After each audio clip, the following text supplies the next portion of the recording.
troublemaker.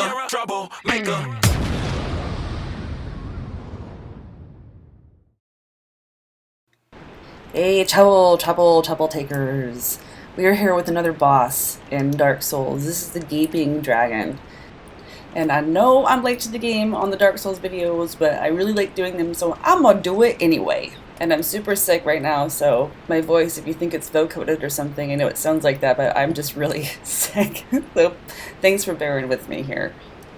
So the key to this one is just to be patient, take your time. It looks pretty overwhelming, but if you just chip it away at it bit by bit, it's actually pretty easy to tackle. And I'm going to give you my reaction the first time I saw it here. Oh, what a cute little alligator. That's not an alligator. Oh my god. Oh my god. Oh my god. Oh my god.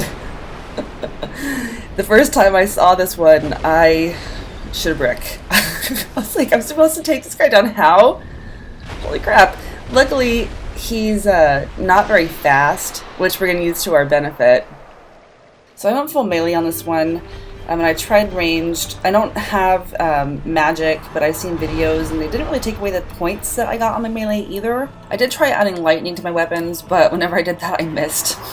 So I just went back to the Drake sword, so I have no idea if it helped or not. You got quite a bit of life to take away from him. He does this thing where he runs and then he stops for a minute, so you want to attack him from back here, not necessarily because it's more, you get more points for it, but because by not locking him you have more freedom to run around. And I've seen lots of videos of guys locking and then going up and hitting the stomach because that's where it brings you. The problem with that is that you don't get any more points, and by being right under the stomach you leave yourself open for him to jump up and then smash down on you, which he did to me numerous times.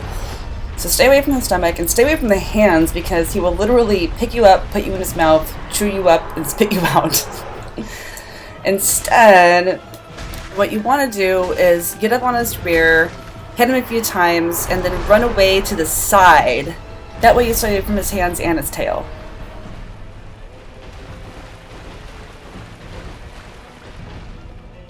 So after he's done kind of charging and resting, you only have enough time to get maybe 2, 3, maybe 4 if you're lucky hits in before he flies up and slams down. So you want to get out of here as soon as possible. And if you run back towards the tail, he's going to whip you with his tail. The other thing he does is he's going to slam down. If my camera pans around here, you'll see it eventually, but he bends over backwards and then slams down on the ground. So you don't want to be underneath him when he does that either. Right there, that's what he does. And this right here is a perfect reason why you should never hit him right there in front of his leg. He just completely mowed right over me. You're not likely to get hit twice in a row, which is good, but one hit does a lot of damage, so you want to make sure that you have enough life so you can sustain that one hit and then be able to run away and recover. The other thing you want to make sure is don't run over the edge like I did. See this thing over here that I'm running towards? Well, I'll show you later. But I actually ran off the edge of that, and there's no ground over there, so don't run over there. Be careful how far you run. The other thing he does that we don't see in this video is he will literally vomit acid at you. And he did it to me in previous battles. He didn't do it to me in this one, so unfortunately I don't have footage of it, but you basically just want to try to outrun it like you would lava. It only has it doesn't fill the entire ground, so you will be able to outrun it as long as you run fast. And for those of you who don't know, you run by holding B. And initially I thought those little clouds were poison, but I've been in them and I don't think they are poison. I was trying to stay away. The other thing to remember here is don't get greedy, and by greedy I mean that one extra hit that you think you might be able to get, because chances are you're going to die. So just, be happy with the 2 or 3, hit them with your tough hit if you want, double fist it maybe, get up there, and yeah, I tried my fireball and it didn't really do much. And then just get the hell out of there. So when I run up to the side after I hit him, it's it's kind of running in a circle because this guy doesn't turn around very fast, and when he does charge, he doesn't really... Oh, and that's the edge I was talking about. Yeah, but anyway, he can't really turn around that fast, and once he starts charging, he doesn't really move or vary from direction. I mean, a little bit, but if you run around in a circle, you're going to kind of stop him from charging directly at you. So when you finally do beat this guy, he gives you, among other things, the key to Blighttown, which at the end of this video I'll show you where the door is for that. If you ran into the merchant before you came into this dungeon, it's right just past the merchant in that little caged area. I screwed up like a retard. I thought the key was for something else, and I completely left the dungeon, and I went out, and then on my way back I got cursed. And now I'm trying to get through Blighttown with half my life, which is horrible. Don't do that.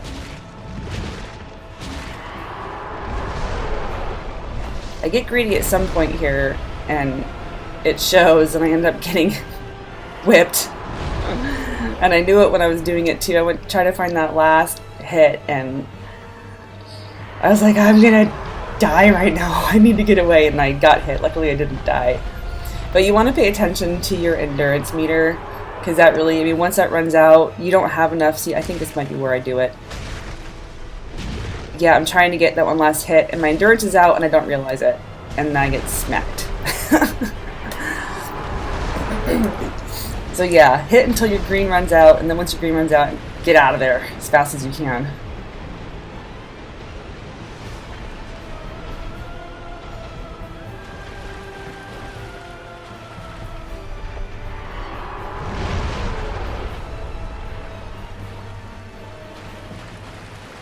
Is it just me, or does this guy remind you of something out of, what was that movie, The Cage? That one with Jennifer Lopez in it?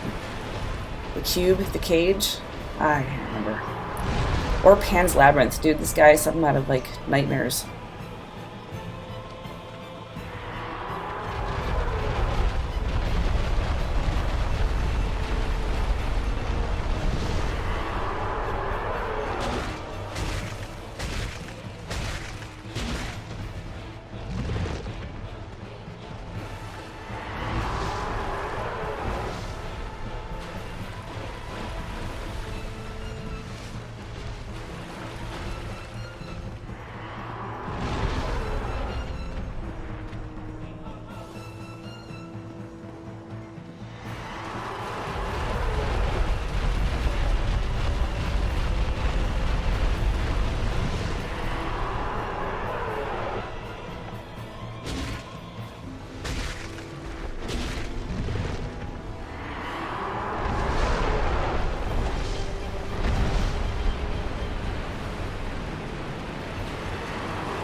You finally beat him! Joy Jester! Hooray! Woo! Okay, so now I'm going to show you where that, the door to Blighttown that this key goes to is. So just before you get to the dungeon, the entrance, you recognize this place. You have to go through, and there's these little rats, and there's that guy. So if you go through here, there's a merchant over here. Hopefully you found before, but this is the door. So you open that door, and you climb down to Blighttown, and get ready to run. That's all I'm going to say. No more spoilers. Okay, thanks for watching, and if you like, give a like. If it helped, please leave a comment, sub, something. Check out other videos and all that jazz, and enjoy Dark Souls. I know I am. Trouble out.